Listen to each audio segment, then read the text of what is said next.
الحمد لله نحمده ونستعينه ونستغفره ونؤمن به ونتوكل عليه ونعوذ بالله من شرور أنفسنا ومن سيئات أعمالنا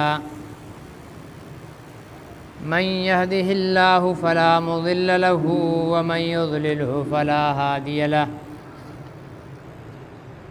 ونشهد أن لا إله إلا الله وحده لا شريك له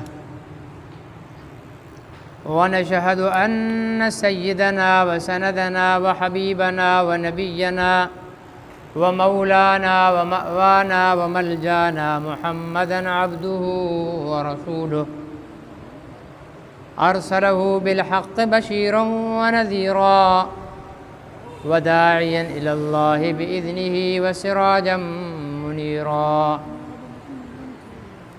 صلى الله عليه وعلى آله وصحبه وبارك وسلم تسليما كثيرا كثيرا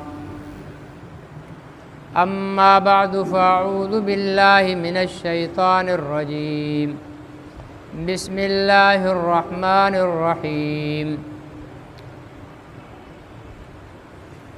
ولا تقولوا لمن يقتل في سبيل الله أموات بل أحياء ولكن لا تشعرون وقال النبي صلى الله عليه وسلم لوددت أن أقتل في سبيل الله ثم أحيا ثم أقتل ثم أحيا ثم أقتل أو كما قال عليه الصلاة والسلام صدق الله وصدق رسوله النبي الكريم ونحن على ذلك لمن الشاهدين والشاكرين والحمد لله رب العالمین۔ محترم بزرگوں اور بھائیوں، ماہ محرم الحرام کی تیسری تاریخ شروع ہو چکی ہے۔ اس مہینے اسلامی ہجری کا پہلا مہینہ ہے سال کا، اور اس مہینے کے آغاز میں مسلمانوں کے خلیفہ حضرت سیدنا عمر بن خطاب رضی اللہ تعالی عنہ کی شہادت کا واقعہ پیش آیا، اور اس مہینے کی 10 تاریخ کو نواسۂ رسول، جگر گوشہ بطول اور جنتی جوانوں کے سردار حضرت حسین بن علی رضی اللہ تعالی عنہ کا شہادت کا واقعہ پیش آیا۔ آج حضرت عمر رضی اللہ تعالی عنہ کی ذات سے متعلق کچھ معروضات عرض کی جائیں گی، اور انشاءاللہ زندگی رہی تو آئندہ درس میں حضرت امام حسین رضی اللہ تعالی عنہ کی ذات سے متعلق کچھ باتیں پیش کی جائیں گی۔ حضرت عمر رضی اللہ تعالی عنہ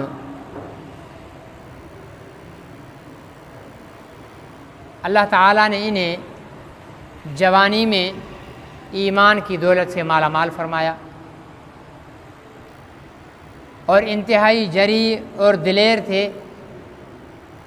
یہی وجہ تھی کہ حضور علیہ الصلاۃ والسلام نے اللہ رب العزت سے دعا فرمایا کہ اللہم ایّد الاسلام بعمر بن خطاب او بعمر بن ہشام، اے اللہ اسلام کو تقویت دے اور اسلام کو مضبوط فرما عمر خطاب کے بیٹے کے ذریعے یا عمر ہشام کے بیٹے کے ذریعے۔ یہ عمر ابن ہشام جو ہے یہ ابو جہل کا نام تھا عمر۔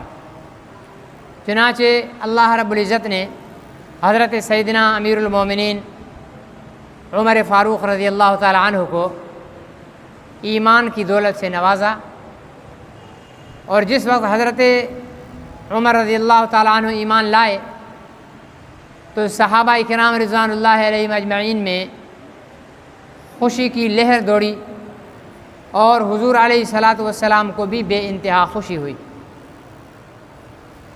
اور 40ویں یا 41ویں شخصیت تھے یہ مسلمان ہونے والوں میں سے۔ اس وقت تک یہ اتنے مسلمان ہوئے تھے۔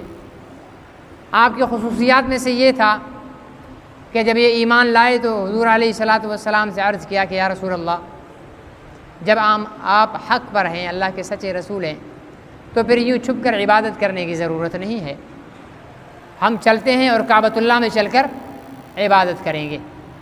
چنانچہ حضرت عمر رضی اللہ تعالیٰ عنہ حضور علیہ الصلاۃ والسلام کو اور صحابہ اکرام کو لے کر وہاں پہنچے، اور باقاعدہ مسجد حرام میں، بیت اللہ میں نماز حضرت عمر رضی اللہ تعالیٰ عنہ کے ایمان لانے کے بعد اعلانیہ طور پر ادا کی جانے لگی۔ اس وقت تک جتنے صحابہ اکرام تھے وہ ایمان لائے، وہ اپنے ایمان کو چھپاتے تھے، اس لیے کہ وہاں مسلمانوں کی پوزیشن کمزور تھی اور طاقتور تھے مشرکین مکہ۔ لیکن حضرت عمر رضی اللہ تعالیٰ عنہ کی خصوصیت یہ تھی کہ حضرت عمر رضی اللہ تعالیٰ عنہ ایمان لانے کے بعد باقاعدہ طور پر اعلان فرمایا کہ اب اگر کسی کو اپنی بیوی بیوہ کروانی ہو، اپنے بچے یتیم کروانے ہوں تو سن لے، آ کر مجھ سے لڑے، میں کلمہ پڑھ کر مسلمان ہو چکا ہوں۔ صحابہ اکرام میں سے تمام صحابہ اکرام نے ہجرت کی مدینہ منورہ کی طرف چھپ کر، مشرکین مکہ سے کہیں راستہ روک لیں گے، نہیں جانے دیں گے، لیکن حضرت عمر رضی اللہ تعالیٰ عنہ نے جب ہجرت فرمائی تو چھپ کر ہجرت نہیں فرمائی، بلکہ اعلانیہ طور پر ایک ایک قریشی سردار کے پاس پہنچے اور اسے کہنے لگے کہ اگر تو نے اپنے بچے یتیم کرانے ہیں اور اپنی بیوی کو بیوہ کرانا ہے تو مجھے ہجرت سے روکو، میں جا رہا ہوں، ایک ایک کو جا کر۔ لیکن سب جانتے تھے کہ بہت بڑے دلیر اور بہادر ہیں اور نڈر ہیں، ان کے ساتھ الجھنے کا مطلب یہ ہے مار کھانا ہے۔ چنانچہ کسی میں ہمت نہیں ہوئی کہ حضرت عمر رضی اللہ تعالیٰ عنہ کو راستے سے روک سکے اور ہجرت سے منع کر سکے۔ حضور علیہ الصلاۃ والسلام کی وفات کے بعد حضرت سیدنا ابو بکر صدیق رضی اللہ تعالیٰ عنہ پہلے خلیفہ بنے، اور تقریباً 2.5 سال خلافت کے مسند پر تشریف فرما رہے، اور 2.5 سال کے بعد حضرت سیدنا ابو بکر صدیق رضی اللہ تعالیٰ عنہ کا انتقال ہوا۔ پھر حضرت ابو بکر صدیق رضی اللہ تعالیٰ عنہ کے انتقال کے بعد حضرت سیدنا عمر ابن خطاب رضی اللہ تعالیٰ عنہ کو خلیفہ بنایا گیا، اور آپ سب سے پہلے امیر المومنین کا خطاب بھی حضرت عمر رضی اللہ تعالیٰ عنہ کو ملا، اور آپ کو 10.5 سال کے قریب خلافت کا زمانہ ملا، اور تقریباً 22 لاکھ مربع میل کا خطہ حضرت عمر رضی اللہ تعالیٰ عنہ نے اسلام کے پرچم کے نیچے شامل کیا اور اسلامی مملکت میں شامل فرمایا۔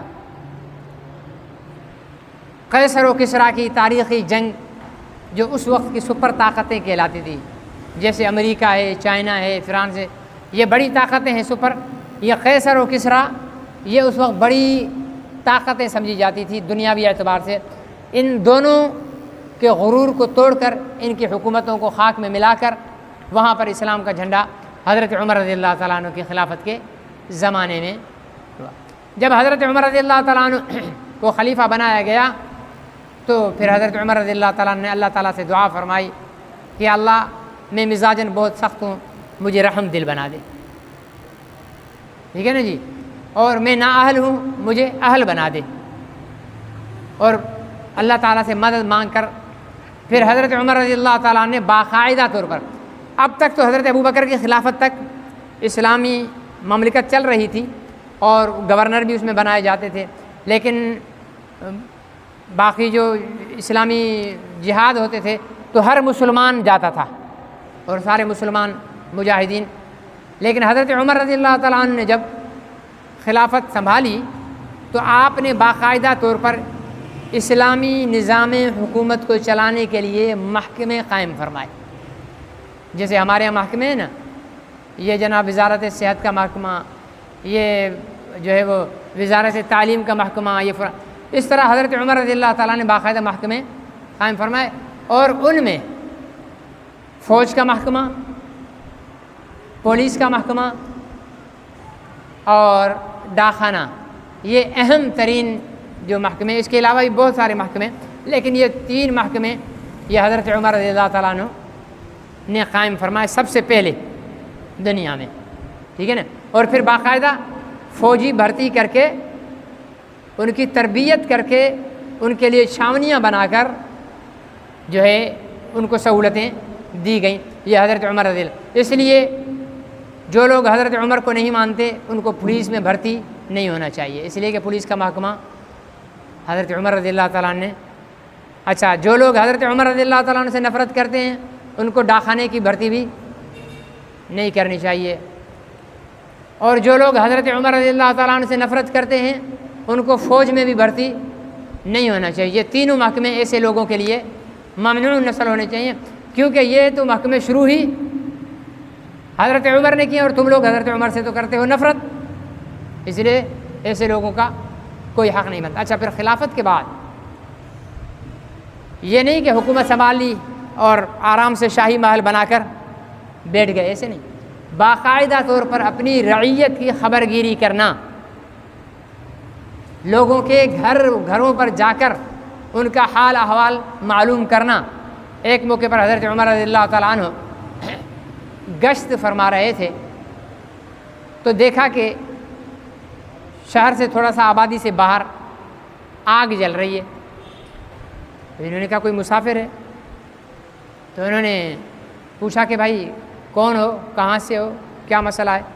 تو انہوں نے کہا کہ میری مسافر تھے، انہوں نے کہا کہ میری بیوی جو ہے وہ زچگی کے مرحلے سے گزر رہی ہیں، بچے کی ولادت قریب ہے اور میں پریشان ہوں، کوئی دایا نہیں ہے اور کوئی سہولت موجود نہیں ہے۔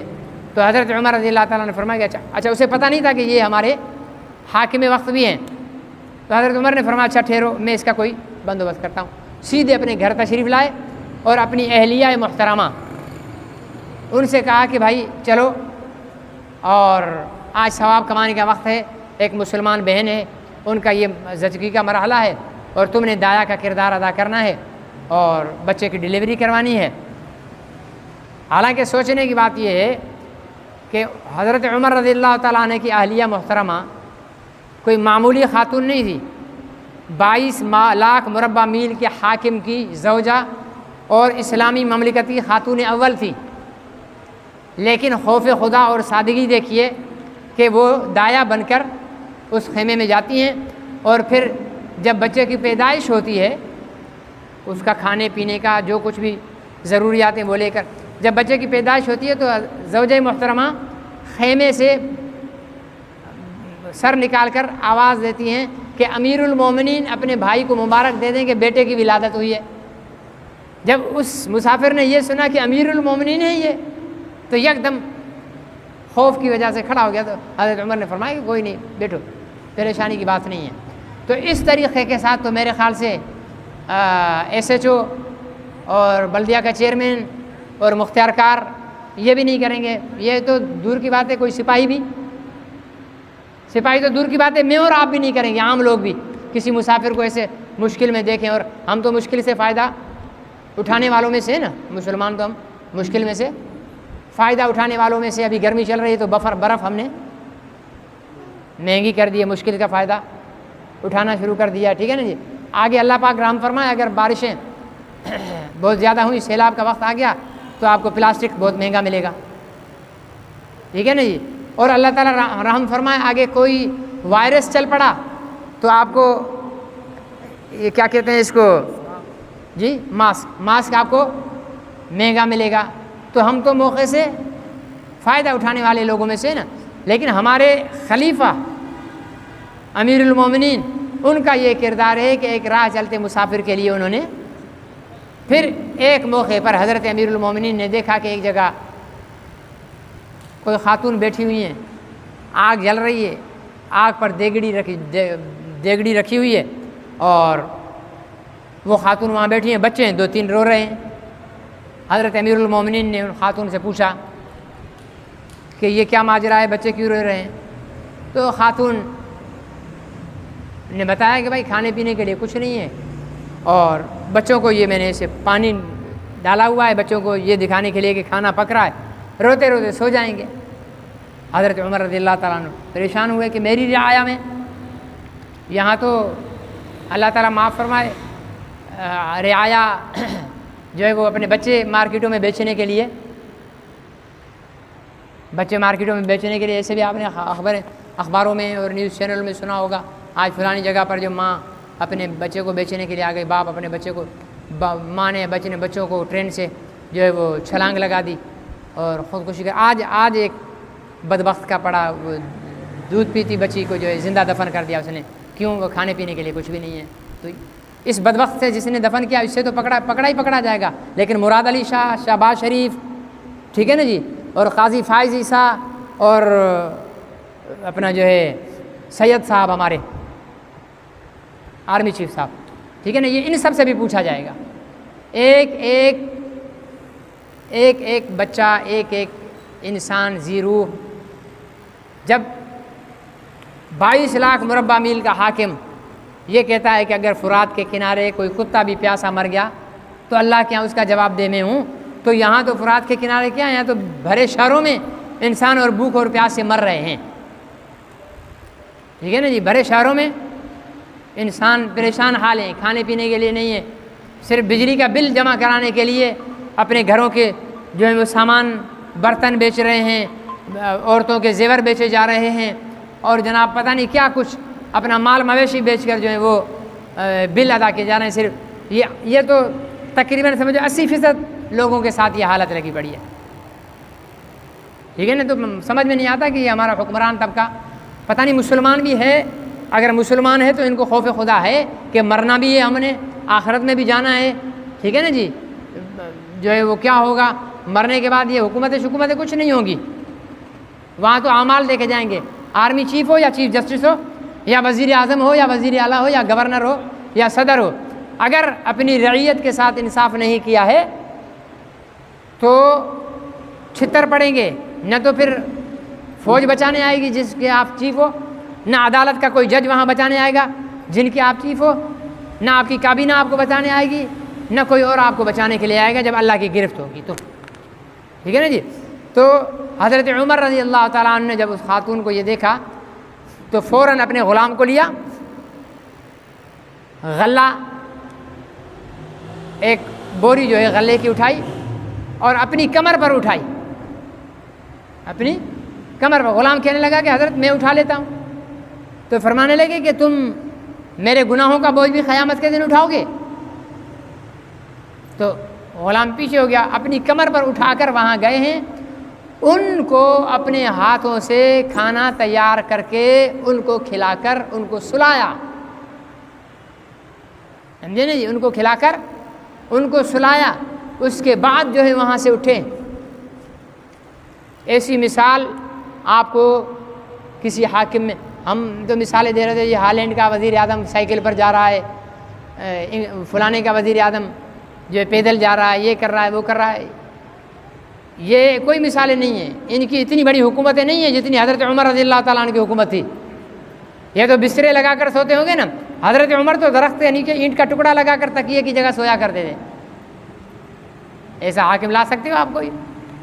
سادہ سے سادہ بھی ہوگا تو اپنے بستر پر ہی سوئے گا نا، اپنے سر کے نیچے سرہانہ لگا کر سوئے گا نا، لیکن حضرت عمر رضی اللہ تعالیٰ عنہ زمین پر کوئی بستر نہیں لگا ہوا، درخت کے سائے میں زمین پر مٹی پر لیٹے ہوئے اور سر کے نیچے سرہانے کی جگہ پر اینٹ کا ٹکڑا لگایا ہوا ہے اور سو رہے ہیں۔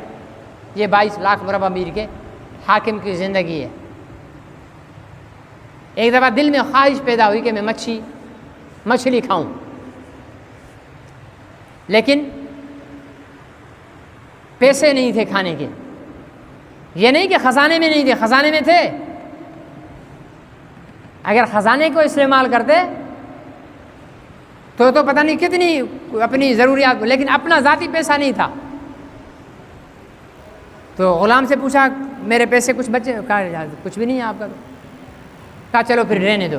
وہ غلام اتنا وفادار تھا، اس نے کیا کیا کہ حضرت عمر رضی اللہ تعالیٰ عنہ نماز کے لیے ظہر سے پہلے مسجد کی تشریف لے جاتے تھے، تو واپسی میں کافی وقت ہو جاتا تھا، اس غلام نے کیا کیا کہ گھوڑے کو، حضرت عمر رضی اللہ تعالیٰ کا گھوڑا لیا، اور مچھلی وہاں سے دور، مدینہ منورہ سے کئی کلومیٹر دور تھی، وہاں سے مچھلی لانی تھی، گھوڑے کو دوڑایا اور وہاں سے مچھلی لے کر آئے اور اس کو تیار کیا۔ اب مسئلہ پیدا ہوا کیا، امیر المومنین کہیں گے کہ بھائی یہ گھوڑا پسینہ کیوں ہو رہا ہے، اس کو چلے گا تو پسینہ ہوگا، مٹی لگی ہوئی تھی۔ اس نے گھوڑے کو نہلا دیا تاکہ حضرت کو پتہ نہیں چلے کہ میں مچھلی لینے گیا ہوں، چپ کر کے کھلا دیں گے۔ اس نے کہا ہمارے حضرت ہیں اور ان کی بڑی مشکلوں سے ایک خواہش انہوں نے اظہار کیا ہے اور اب نہیں ہے تو میں خود پکڑ کر لے آتا۔ حضرت اس گھوڑے کو دھلایا، حضرت عمر نماز پڑھی، باہر نکلے، گھوڑے کے پر سے گزر ہوا تو غلام سے کہنے لگے کہ ویسے دھلائی تو اچھی کر لی ہے گھوڑے کی، لیکن یہ فلانی جگہ پر مٹی ابھی تک لگی ہوئی ہے، فلانی جگہ پر مٹی ابھی تک لگی ہوئی ہے، کیا کر کے آئے ہو؟ تو اس نے عرض کیا کہ حضرت میں نے تو یہ اس طرح کیا ہے سوچا۔ فرمانے لگے اگر اس گھوڑے نے اللہ تعالیٰ کے عدالت میں میرے پر مقدمہ کر دیا کہ اللہ یہ امیر المومنین تھا مسلمانوں کو، اس کی ایک معمولی خواہش کے لیے مجھے اس کے غلام نے دوڑایا ہے، گرمی میں دوڑا کر اور اس کی خواہش پوری کرنے کے لیے مچھلی لا کر کھلائے گئے، میں اللہ کو کیا جواب دوں گا؟ فرمایا میں مچھلی نہیں کھاؤں گا، تقسیم کر دو کسی کو۔ اتنا خوف خدا، اتنا ہے، اتنا تو ہم میں بھی نہیں ہے۔ ہم بھی اس کا مال آ جائے تو بھی پیٹ میں، اس کا مال آ جائے تو بھی پیٹ میں، سود ہو تو بھی جائز، رشوت ہو تو بھی جائز، اور جوا یا آنکڑے پرچی، ہماری 70% نوجوان طبقہ آنکڑا پرچی کھیل رہا ہوتا ہے جو نج حرام ہے۔ آنکڑے پرچی کا پیسہ اور سور کا گوشت ایک جیسا ہے۔ آپ آنکڑے کے اس جوئے کے پیسے سے بکری خرید کر کھاؤ، وہ بھی ایسی ہی حرام ہے جیسے سور حرام ہے، سمجھے نا؟ وہ بھی ایسے ہی حرام ہے جیسے سور حرام ہے۔ آپ اس حرام کے پیسے سے پانی خرید کر پیو، وہ ایسا ہی حرام ہے جیسے پیشاب حرام ہے، لیکن ہم وہ کھاتے ہیں، پیشاب نہیں پیتے۔ اس جو حرام کا سود اور اپنا جو ہے جوا کے پیسے سے روٹی کھا رہا ہوتا ہے نا، اس کو پیشاب گلاس میں بھر کر دو، لڑے گا، کیوں مجھے پیشاب پی رہا ہے؟ یہ بھی تو پیشاب ہی پی رہا ہے، تو پیشاب جیسا ہی ناپاک پی رہا ہے۔ وہ بکرے کی کڑھائی کھا رہا ہوگا، اس کو سور کی کڑھائی سامنے رکھ کر دے دو نا، بولے گا مجھے حرام کھلا رہے ہو، یہ بھی تو حرام کھا رہا ہے۔ تو اتنا تو خوف ہمارے اندر نہیں ہے جتنا حضرت امیر المومنین سیدنا عمر رضی اللہ تعالیٰ۔ حضرت امیر المومنین سیدنا عمر رضی اللہ تعالیٰ عنہ کو ابو لولو فیروز مجوسی، ابو لولو مجوسی، اس مردود نے شہید کیا تھا، اور اس نے حضرت امیر المومنین یہ چکیاں بناتا تھا، چکی جو ہے نا چکی، حضرت امیر المومنین نے اسے کہا کہ یار میرے لیے بھی ایک چکی بنا دو، تو اس نے کہا ہاں آپ کے لیے تو ایسی چکی بناؤں گا کہ پوری دنیا میں اس کا نام ہوگا۔ یہ کہہ کر چلا گیا۔ حضرت امیر المومنین نے بیٹھے ہوئے سے کہا پتہ ہے اس نے کیا کہا ہے؟ کیا کہا ہے؟ اس نے مجھے قتل کی دھمکی دی ہے، اس نے مجھے قتل کی دھمکی دی ہے۔ اچھا پھر حضرت اس کو گرفتار کریں، ماریں، اس کو بھگائیں؟ فرمایا نہیں، دھمکی ہی دی ہے نا، کیا تو کچھ نہیں۔ پھر یہ بدبخت خنجر جو ہے زہر میں بجھا کر فجر کی نماز میں آ کر بیٹھا، اور جب حضرت عمر رضی اللہ تعالیٰ عنہ نے نماز شروع فرمائی تو اس نے پیچھے سے حملہ کیا، گرے تو غالباً حضرت عبداللہ بن مسعود رضی اللہ تعالیٰ عنہ انہوں نے باقی نماز، یہ شرعی مسئلہ ہمیں تو کچھ بھی پتہ نہیں ہوتا نمازوں کا نا، ہم تو آتے ہیں منہ دھویا ہاتھ دھویا سب میں کھڑے ہو گئے، کوئی ادھر کھڑا ہو رہا ہے، کوئی ادھر کھڑا ہو رہا ہے۔ ابھی آج میں اثر میں دیکھ رہا تھا ہماری صف کی حالت نماز کی، آگے سے پوری ایک صف یہاں سے شروع ہوئی ہے، ٹھیک ہے نا جی، ابھی یہاں امام کے سینٹر تک پہنچی ہے، دوسری صف وہاں سے شروع ہو کر اس صف میں نہیں، اس سے پچھلی صف میں وہاں سے شروع ہوئی ہے۔ یہ ہماری نمازوں کا حال ہے، ٹھیک ہے نا جی۔ تو ہم تو ایسے ہی جو ہے وہ نمازیں پڑھتے ہیں۔ تو حضرت عمر رضی اللہ تعالیٰ عنہ، یہ شرعی مسئلہ ہے کہ اگر امام پر اچانک کوئی اپنا حادثہ پیش آ جائے تو پیچھے والا مقتدی آگے بڑھ جائے اور نماز کو بقیہ پورا کر لے، یہ شرعی مسئلہ ہے، ٹھیک ہے نا جی۔ اچھا پچھلی صف میں اکیلا بندہ نہ کھڑا ہو، اگلی صف پوری ہے، پیچھے کوئی بھی نہیں آ رہا، کسی کے آنے کا امکان بھی نہیں ہے، اب اکیلا نہیں کھڑا، اب کیا کرے گا؟ یہ پیچھے والے کو ایسے کرے گا، یہ ایسے ہاتھ لگائے گا اس کی پشت پر، ایسے یہ اشارہ ہوگا کہ بھائی میں پیچھے اکیلا ہوں۔ پھر وہ اگلی صف والا آہستہ آہستہ پیر اٹھا کر نہیں، پیر ایسے گھسٹتا گھسٹتا پچھلی صف میں اس کے ساتھ جا کر کھڑا ہوگا. یہ شرعی مسئلہ ہے. پتہ ہے آپ لوگوں نے کبھی سنا؟ نہیں سنا. زندگیاں گزر گئی ہماری، مسئلے کا پتہ ہی نہیں ہے. کیوں نہیں پتہ ہے؟ ہمارا اتنا دین سے تعلق نہیں. اور ویسے بھی ہمارے حضرات مولویان اکرام جو ہیں وہ بھی بتانا گوارا نہیں کرتے. تنخواہ پوری مل رہی ہے، نماز پڑھائی، اللہ اللہ، جمعہ پڑھایا، اللہ اللہ بیان کیا، چل دیے. ٹھیک ہے نا جی. تو بہت سارے مسائل ہیں ایسے. تو حضرت عمر رضی اللہ تعالیٰ جیسے حملہ ہوا وہ گرے تو پیچھے سے غالباً، اگر اللہ تعالیٰ معاف فرمائے کمی بیشی ہو، حضرت عبداللہ بن مسعود آگے ہوئے، انہوں نے نماز پوری کی اور صحابہ اکرام نے اس شخص کو پکڑ لیا اور کئی اور زخمی بھی ہو گئے اس کے وار سے.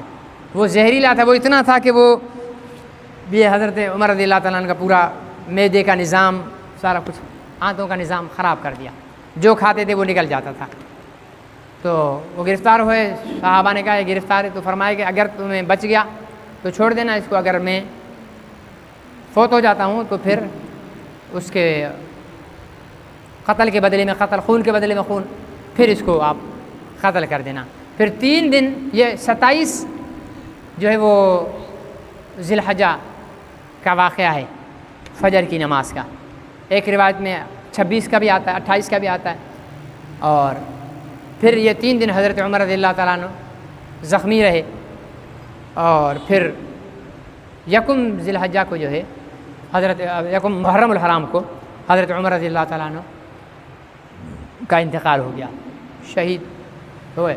اور پھر ان کا جنازہ ہوا اور تدفین ہوئی. اچھا، اس میں پھر ہمارے ہاں اہل تشیع اور اہل سنت آپس میں بڑے پھڈے کر رہے ہوتے ہیں. شیعہ زور لگا رہا ہوتا ہے کہ پہلی محرم کو حضرت عمر شہید نہیں ہوئے. ہمارا سنی زور لگا رہا ہوتا ہے پہلی محرم کو.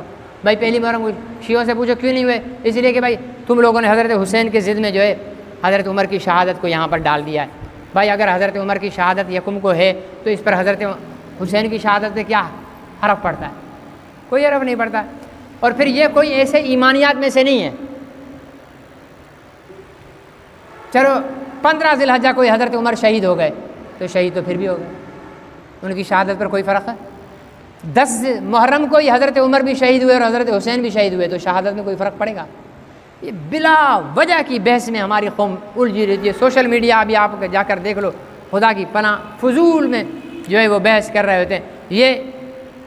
یہ تباہی کی نشانی ہے کہ فرائض نہیں آتے ہیں، ضروریات دین کا علم نہیں ہے، فضول باتوں میں لگے ہوئے کہ یہ فلانا اس سے فلانا اس بات کو. کسی بھی صحابی کی شہادت یا حضرت امام حسین رضی اللہ تعالیٰ عنہ کی شہادت، یہ تمام تاریخی واقعات ہیں جو بیان کیے جاتے ہیں نا. ضروری نہیں کہ وہ 100% صحیح ہو. اور حضرت امام حسین رضی اللہ تعالیٰ عنہ انشاءاللہ میں کوشش کروں گا، بڑا تفصیلی واقعہ ہے اور اس کے لیے وقت درکار ہوتا ہے، لیکن میں کوشش کروں گا کہ اس کا خلاصہ آئندہ درس میں ہم بیان کر دیں. اور ویسے بھی 9-10 ذی الحجہ ہو جائے گی. تو اس میں تو ایسے بیان کر رہے ہوتے خطیب حضرات جیسے وہ کیمرہ لے کر کھڑے ہوئے ہیں اور میدان کربلا ریکارڈ کر رہے ہیں بیٹھے ہوئے. اب یہ گرا، اب یہ گرا، اب یہ ہوا، اب یہ ہوا، اس طریقے کے ساتھ جو ہے وہ بیان کر رہے ہوتے ہیں. تو ایسا نہیں ہے. واقعہ ہوا کیونکہ وہاں جو حضرت امام حسین کا لشکر تھا ان میں سے صرف ایک شخصیت بچی تھی جن کا نام تھا علی، جنہیں امام زین العابدین بھی کہتے ہیں. ٹھیک ہے نا، صاحبزادے حضرت حسین کے. وہ بھی کم عمر بھی تھے اور بیمار بھی تھے، اس وجہ سے انہیں چھوڑ دیا گیا. باقی تو سارے لڑنے والے تھے نا حضرت حسین کے ساتھ. تو اتنی روایات آئی کہاں سے؟ کس نے نوٹ کی بیٹھ کر؟ جو کچھ باتیں صحیح بھی ہوں گی، کچھ غلط بھی ہوں گی. ایمان کا حصہ، بھائی علی اصغر پہلے گرے یا علی اکبر پہلے گرے یا فلانے یہاں سے گرے یا فلانے یہاں سے گرے، یہ ایمانیات میں سے نہیں ہے. پر اتنا ہے کہ اسلام کے تحفظ کے لیے نواسہ رسول نے اپنے پورے خاندان قبیلے کنبے کو شہید کروایا. بس ہمارے لیے اتنا کافی ہے. تو مبالغہ آرائی بہت کی جاتی ہے اور فضول بحثوں میں ہمارے مسلمان پڑ جاتے ہیں. اللہ تعالیٰ سے دعا ہے کہ اللہ تعالیٰ اہل ایمان کو ضروریات دین کی طرف متوجہ فرمائے اور فروعیات دین کی بحث میں الجھنے سے محفوظ فرمائے. الحمدللہ رب العالمین والعاقبۃ للمتقین والصلاۃ والسلام علی خاتم الانبیاء.